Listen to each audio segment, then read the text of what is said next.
Guys, kung mahilig kayo kumain ng ganito, madali lang. Hindi na kailangan ng oil. Napakabilis. Hindi mo na kailangan magtagal.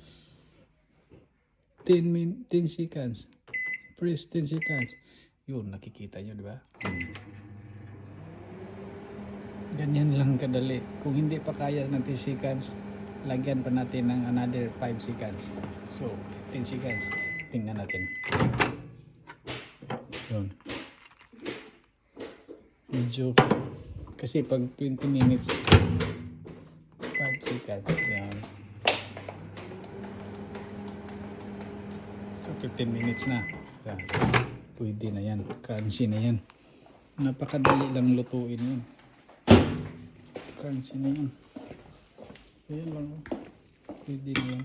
Gusto ka mag-pepper pa?